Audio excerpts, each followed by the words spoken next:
second.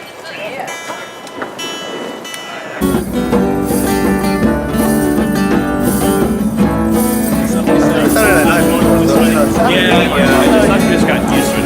Just like, yep. Bring me up when I've been down. This only happens when you're around. I just got used to it. Just like, yep.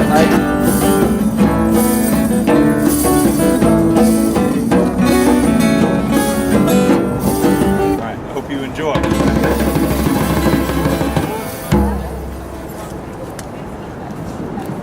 How all occasions do inform me and spur my dull revenge. 3 months and 3 days ago, exactly today, December 24th, 2012, I went to the hospital in San Marcos, Texas for heart failure. I had chest pains. There's a lot of things that you think about when you're in the hospital. The doctors and nurses are sitting there telling you, you have to change your life. You have to live healthy. They told me there was a 5 to 10% chance that it was a blood clot, that the stomach virus I had attacked my heart. There was a 90% chance that I'd had 2 heart attacks in the last 48 hours. The whole time they're sitting there telling me, you need to change your life, you need to live better. All I kept thinking was, they're right, not about health. So I kept thinking, am I really living my life fully? Am I fully living my life? What is a man if his chief good and market of his time be but to sleep and feed? A beast, no more. Sure, he that made us with such large discourse looking before and after gave us not that capability and godlike reason to fuss in us unused. Now whether it be bestial oblivion or some craven scruple of thinking too precisely on the event, a thought which quartered hath but 1 part wisdom, and ever 3 parts coward. I do not know why yet I live to say this thing's to do, since I have cause and will and strength and means to do it. Now I come from humble people. Some might say white trash. I would say white trash. Most of my friends were married right out of high school, some of them in high school. Most of the guys that were my friends in high school had to go into the military, have some sort of better life. They spent the last 10 years fighting wars they didn't even understand, because that was what they had to do to have a better chance, and a better opportunity. My family is full of brilliant failures. Drunks, addicts, people who could be so much and do so little. The whole time I'm sitting in this hospital thinking, I'm 35 years old. Am I done? Is this it? Is this the downslope? Examples gross as earth exhort me. Witness now this army of such mass and charge led by a delicate and tender prince, whose spirit with divine ambition puffed makes mouths at the invisible event, exposes what is mortal and unsure to all that fortune, death, and danger dare, even for an eggshell. Rightly to be great is not to stir without great argument, but greatly to find quarrel in a straw when honor is at the stake. As I sit there in this hospital, waiting for them to do the heart cath on me, I look over and I see my mother, who gave up so many of her dreams for me. And now that it's her time, she's in a wheelchair. Her body is crumbling underneath her. Her health is gone. I get a call in the hospital from my father on a payphone down at Laredo, the border of Mexico and Texas, because he's working side by side with migrant workers, because that's what he has to do to keep the bank from taking his house. I see my wife choking back tears while she's on the phone, arguing with the airline, arguing with her job. Her job that she works, that she hates. She works this job to support me, because she came 3,000 miles from Texas to be with me and to support me while I chase these dreams that right now I'm not fully chasing. And I don't have any good reason why. How stand I then, that have a father killed, a mother stained, excitements of my reason and my blood, and let all sleep, while to my shame I see the imminent death of 20,000 men, who for a fantasy, a trick of fame, go to their graves like beds. Fight for a plot whereon the numbers cannot stand, which is not tomb enough and incontinent to hide the slain. They took me in the operating room, they cut me right there, they stuck a tube up to look at my heart. 5 minutes, they told me, your arteries are totally calm.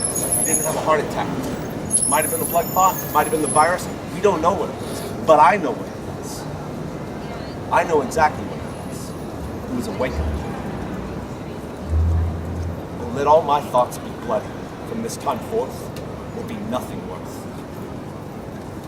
So I make a promise to you, to myself, to my family and my friends, right now. I'm gonna do what I came to the city to do, whether or not I fail again. I will do it with all my heart.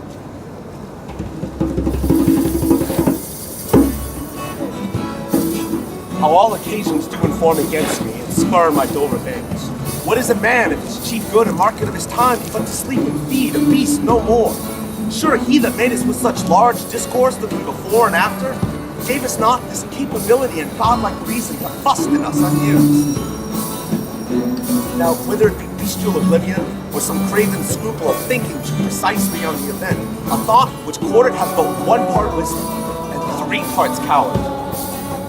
Do not know why yet I live to say these things to do, since I have cause and will and strength and means to do it. Examples gross as earth exhort me. Witness now this army of such mass in charge, led by a delicate and tender prince whose spirit with divine ambition puffed makes mouths at the invisible event, exposes what is mortal and unsure to all that fortune, death, and danger dare. Writing to be great is not to stir without great argument, but greatly to find quarrel in a straw when honor is at the stake. How stand I, and have a father killed, a mother stained, excitements of my reason and my blood, and let all sleep. While to my shame I see the imminent death of 20,000 men. For a fantasy, a trick of fame, go to their graves like beds. Fight for a plot whereon the numbers cannot stand, which is not tomb enough and continent to hide the slain. Well, from this time forth, my thoughts be bloody, be nothing more.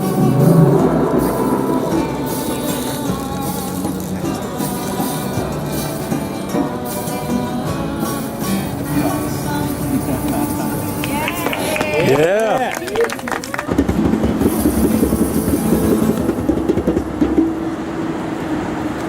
Let me not, to the marriage of true minds, admit impediments. Love is not love, which alters where an alteration finds, bends with the remover to remove. I have a very good friend of mine I want to tell you about. He is one of the most individual people I've ever met, but he's a bit of a mixed bag. He can be incredibly, he's incredibly talented, incredibly brilliant, and very generous, I think, with his time around. He's also very sensitive. And a lot of the time that can bring a stubborn streak on, and he can be very reckless, and he can be very self-destructive a lot of the time. He believes, I think, that all the people who care about him think that he's just a washer, that he's an irredeemable, like, screw-up, you know? And he's just on the downward slope. And honestly, like, you don't know him, but trust me, like, he is, when he is happy, he's beams, and he inspires everyone. He's one of the biggest inspirational people I know, but he has to be happy, and he's often very not happy.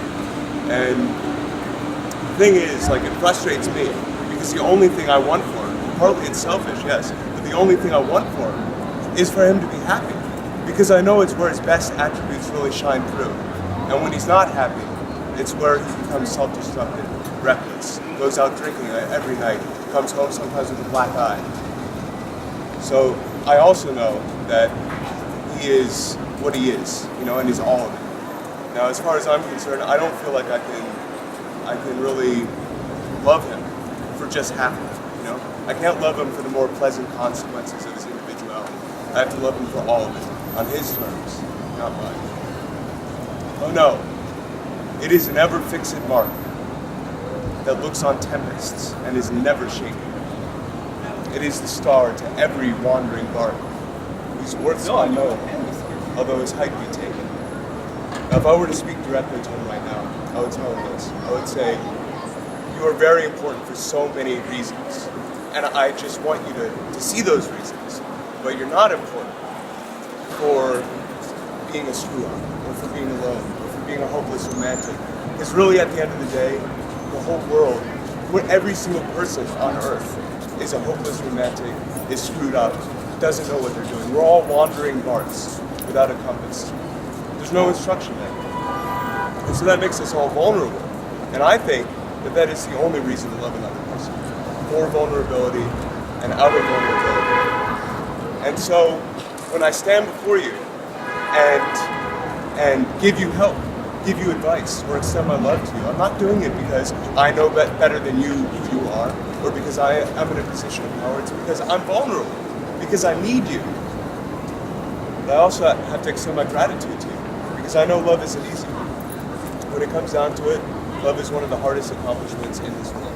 And he makes it worthwhile, because he reminds me of his vulnerability every time he makes me work for my love.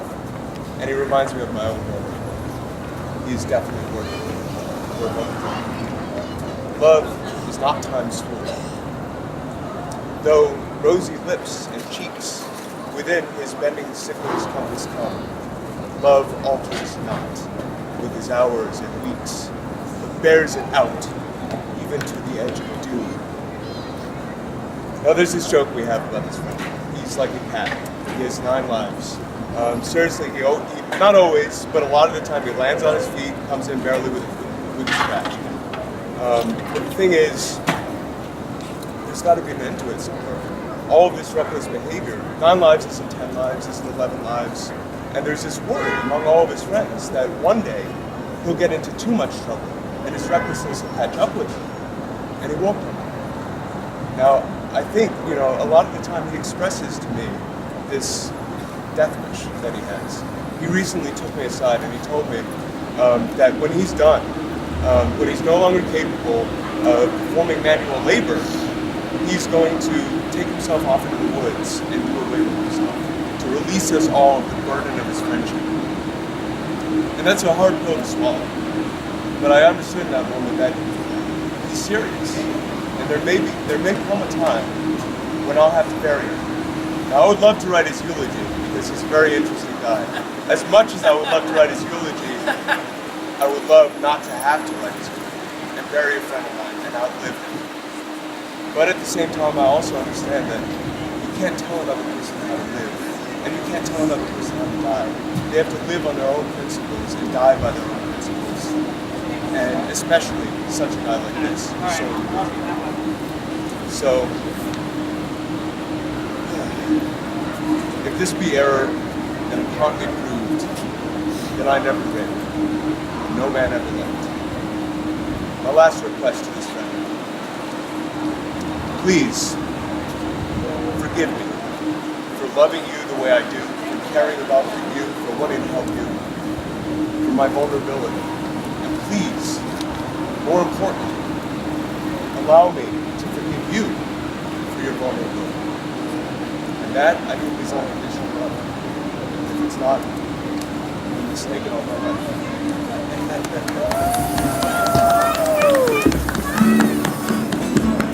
Let me not to the marriage of true minds admit impediments. Love is not love, which alters where an alteration finds, or bends with the remover to remove. Oh no, love is an ever-fixed mark that looks on tempests and is never shaken. It is a star to every wandering bark, whose worth's unknown, although his height be taken. Love is not time's fool, though rosy lips and cheeks within his bending sickle's compass come. Love alters not with his hours and weeks, but bears it out to the very edge of doom. If this be error and upon me proved, then I never writ, nor no man ever loved.